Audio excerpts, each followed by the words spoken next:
Saludo ya a José Manuel García Margallo, exministro de Asuntos Exteriores. Don José Manuel, buenas noches. Buenas noches. Bueno, ¿y ahora qué? ¿Cómo ve usted esta situación? Dice Rosell, y creo que tiene toda la razón del mundo, que es una de las más graves a las que se enfrenta Europa en esta tesitura después de la Segunda Guerra Mundial, con Pues el resquebrajamiento del eje atlántico, ¿no? Posiblemente, y retomo algunas de las palabras que le he oído a Francisco Rosell. Yo creo que estamos en el fin de la edad de la inocencia, es decir, la Unión Europea ha vivido hasta ahora gracias a una energía barata que venía de Rusia, a un mercado ilimitado que era China y a la delegación de la seguridad en los Estados Unidos. Y todas estas tres cosas están llegando a su fin. Y podemos estar entrando en una época nueva en que haya una especie de expansión de las esferas de influencia. Es decir, que China tenga una esfera de influencia, Rusia tenga una esfera de influencia y los Estados Unidos tengan una esfera de influencia. Y Europa se queda ahí un poco en medio de la nada y la irrelevancia. Cosa que por otra parte se veía venir, dado el declive demográfico y la lentitud del crecimiento europeo. Las cifras en eso son muy preocupantes. Es decir, la Unión Europea en estos momentos está aproximadamente en el 5% de la población mundial, no representa nada más. En el crecimiento, en la participación en la riqueza mundial estamos en el 17%, pero todo apunta a que entre unos años estaremos entre el 9 y el 11%, y en gastos de defensa también estamos muy atrás. Los otros están creciendo y es probable que se entiendan entre ellos dejándonos a nosotros fuera. Ha empezado ya entre Rusia y Estados Unidos. Yo no descarto que haya también un entendimiento entre China, Rusia y Estados Unidos. Bueno, José Manuel, ¿y qué puede hacer en esta circunstancia y en esta hora Europa?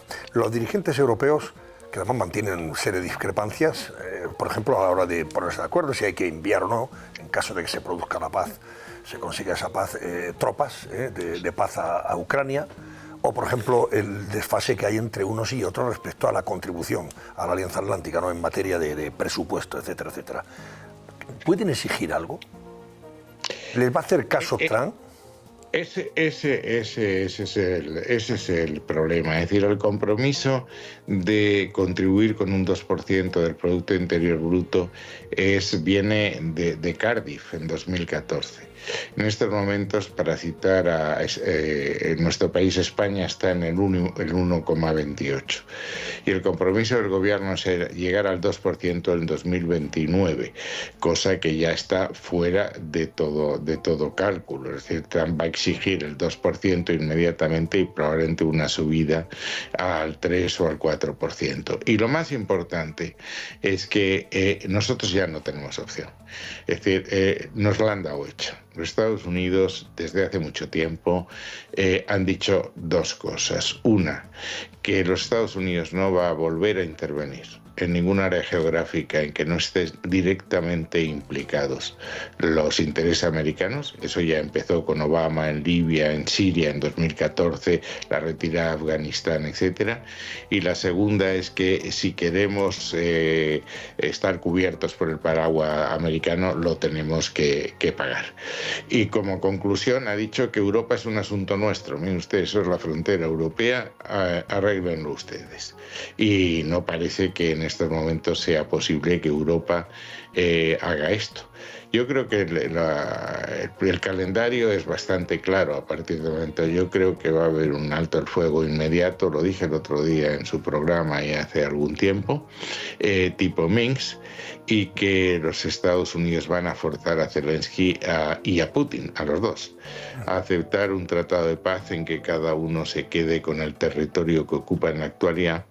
Y eso, Antonio, es el final del orden sujeto a normas que nos dimos gracias a Estados Unidos en 1945. Una de esas normas es que las fronteras son sagradas. Y en el caso de Ucrania hay un elemento adicional. Hay un memorándum, que es el de Budapest de 1996. Ucrania renuncia a su arsenal nuclear Y los firmantes, entre ellos Rusia, garantizan las fronteras. Eso es lo que se va a violar sin que aquí pase nada. Es decir, vamos a hacer de la fuerza fuente del derecho, lo cual es lo contrario a lo que queríamos hacer. Yo creo que el tema es muy preocupante. Dentro de Europa hay posiciones muy divergentes. Va a ser muy difícil encontrar la unidad en un tema tan delicado como enviar tropas.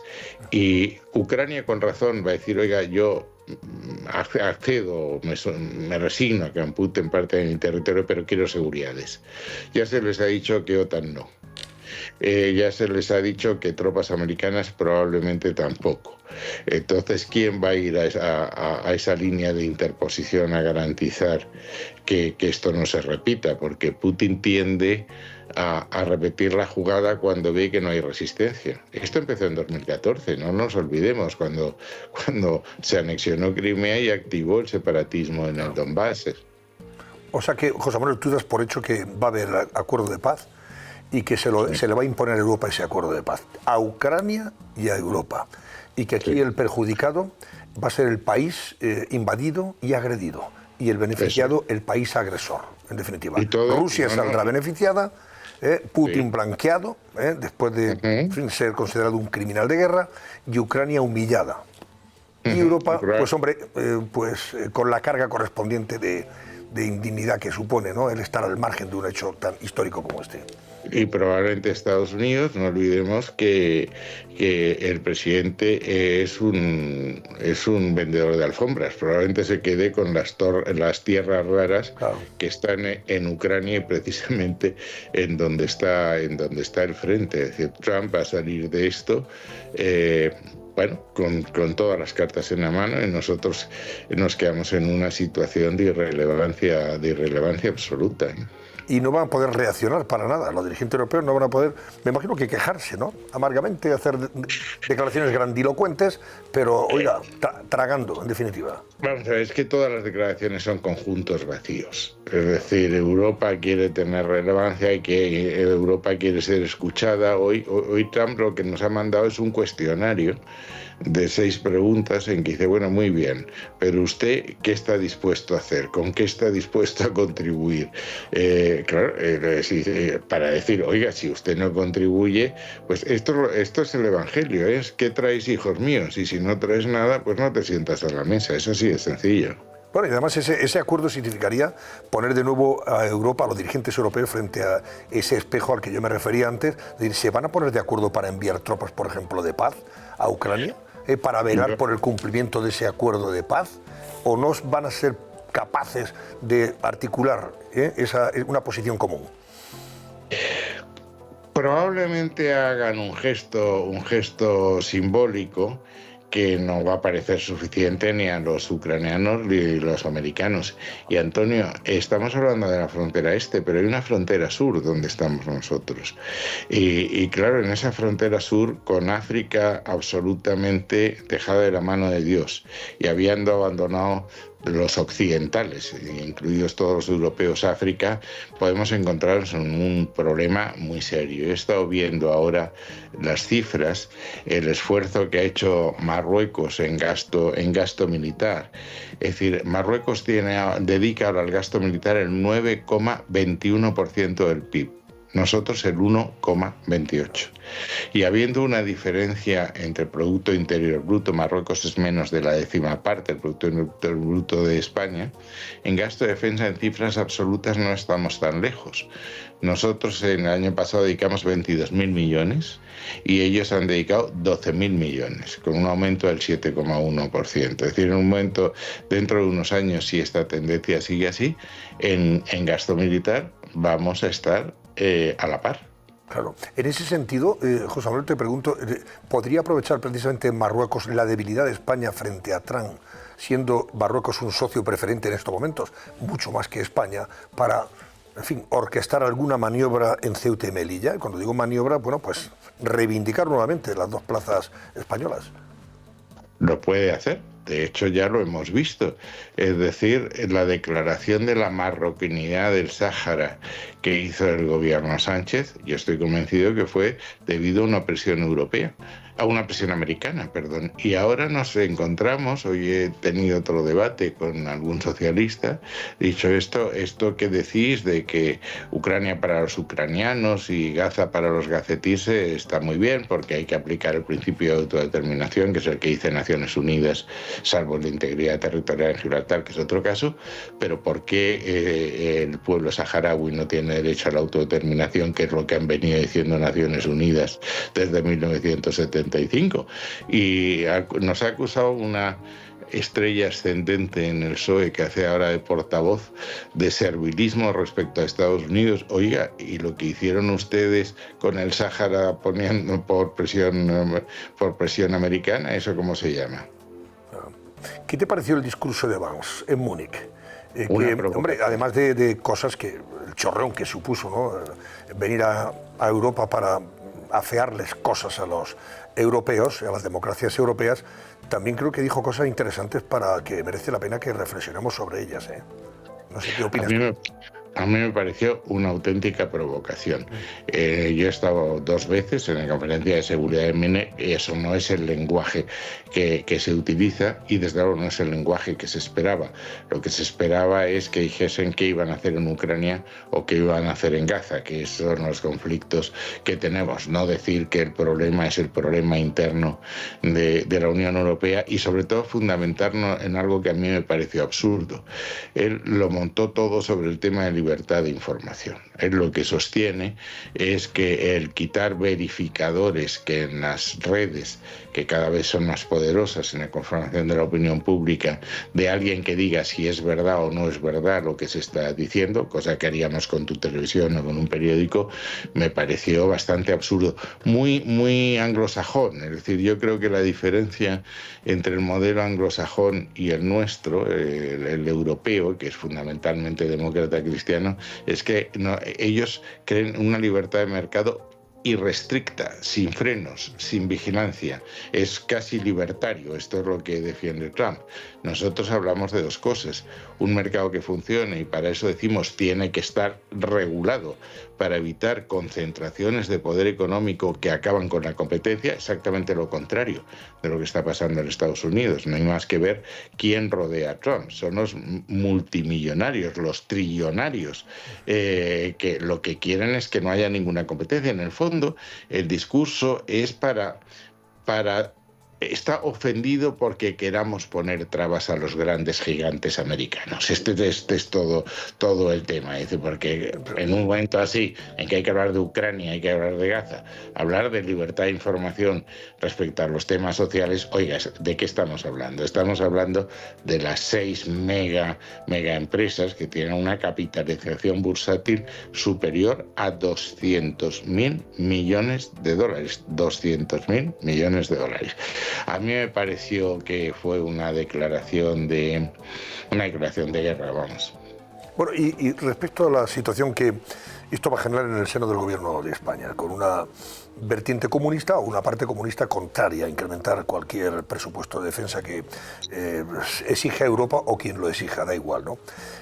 Sánchez con sus contradicciones de siempre, socios de los que depende que tampoco están por la labor, lógicamente, de destinar ni un solo euro en materia de seguridad y armas.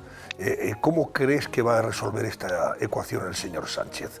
Después de la exigencia, que yo creo que va a ser cada vez más notable, de la Unión Europea y de la OTAN, ¿no? Es decir, póngase usted al corriente de pago, porque usted está en el 1,27 y aquí algunos como Polonia, que tienen un PIB inferior al suyo, están en el 4%. En el 4% yo creo que está más, ¿eh? O más, bueno, incluso, vamos, no sé. Te lo digo, en algún sitio lo tengo, pero vamos. No, es que yo creo que la política exterior de Sánchez nos va a llevar nos va a abocar a problemas nacionales muy serios. Es decir, Sánchez no ha parado de decir, como se dice en México, boberías sobre Trump. Es decir, el ser felicitado por Hamás, el capitanear el grupo de Puebla en Iberoamérica, el responder a Trump cuando pide que cumplamos el compromiso del 2% de la tratan que eso es una deriva militarista, y el elegirse en una especie de Juana de Arco de la defensa de la democracia liberal, que es lo único que él no practica respecto a Trump, nos pone en una situación muy complicada, y ya nos han mandado varios avisos. Nos mandó un aviso cuando nos colocó entre los BRICS. Ha mandado otro aviso cuando ha retirado el castellano de la página web de la Casa Blanca.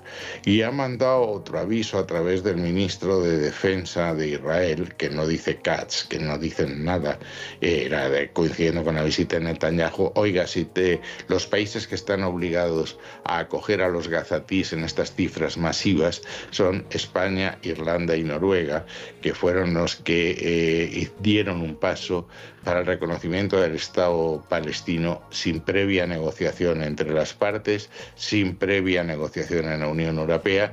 Es decir, oiga, es que esas cosas en política exterior no se hacen. Mire, mi experiencia más difícil fue precisamente en Múnich, febrero del 2012, con Hillary Clinton, en que el disgusto de los Estados Unidos con España por la política de Zapatero, de retirada de tropas de Irak sin avisar a los aliados, o sus declaraciones en Túnez pidiendo a todos los demás que hiciesen lo mismo, el tema de la bandera, etcétera, es que estaban dispuestos a llevarse a Rota y Morón a Marruecos, y lo pudimos arreglar. Pero si no lo hubiésemos arreglado, con una enmienda al convenio de cooperación para la defensa, el mapa estratégico del Estrecho hubiese empeorado notablemente para nosotros. Yo creo que ha mandado varios recados ya de que estas cosas no le gustan, y además no sirven para nada. Es decir, ¿para qué sirvió el mitin que hizo con el primer ministro belga en Rafah? Como si estuviese en lavapiés, sin autoridad israelí, que al fin y al cabo custodian la frontera. Es decir, son gestos gratuitos que probablemente busquen la rentabilidad electoral, pero a un precio que puede ser carísimo para España. Miren, en política exterior lo único importante es servir los intereses de España, no intentar ganar votos electorales con la política exterior. Y cuando uno juega con la política exterior de esta forma, puede causar un trastorno muy difícil de superar. Y en resumen, José Manuel, Europa en esta tesitura se queda en la irrelevancia más absoluta, ¿no?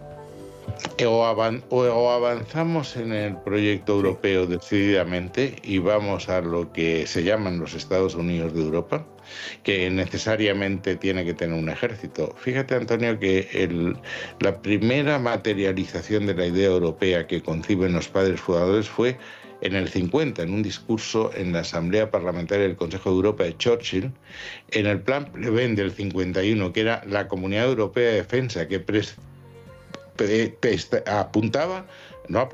diseñaba un ejército con divisiones europeas, batallones nacionales, un comisario responsable ante la Asamblea de la CECA, que era lo que existía. Entonces, entendieron que para unir Europa había que primero unir a los soldados que se habían peleado en la frontera 9 años antes. Y eso cayó en el 56 en la Asamblea Francesa por la acción conjunta y coordinada de dos nacionalismos, el Partido Comunista y el Partido Gaullista. Y ahora vamos a tener dificultades con los partidos de la derecha alternativa, para decirlo caritativamente, que no creen en el proyecto europeo y saben que si hacemos un ejército europeo, el proyecto europeo está en marcha, ya sería imparable. Pero hacemos eso o caemos en la irrelevancia. Como te he dicho, ante una aprobación que representa el 9%, un Producto Interior Bruto no pasa del 12%, de 8 grandes economías del mundo, ahora contando Reino Unido hay 4, pero dentro de 20 años habrá 3 y dentro de 30 habrá una, que es Alemania. Mira, en Europa hay 2 clases de países, los pequeños y los que todavía no saben que son pequeños. Y si nos empeñamos en ir cada uno por nuestro lado, pues ¿cómo vamos a competir con Rusia, con Estados Unidos y con China, que naturalmente se entenderán entre ellos, porque lo que digamos nosotros es algo que les traerá perfectamente sin cuidado? José Manuel García Margallo, ministro de Asuntos Exteriores. Gracias y buenas noches, José Manuel. Muchas gracias. Hasta siempre.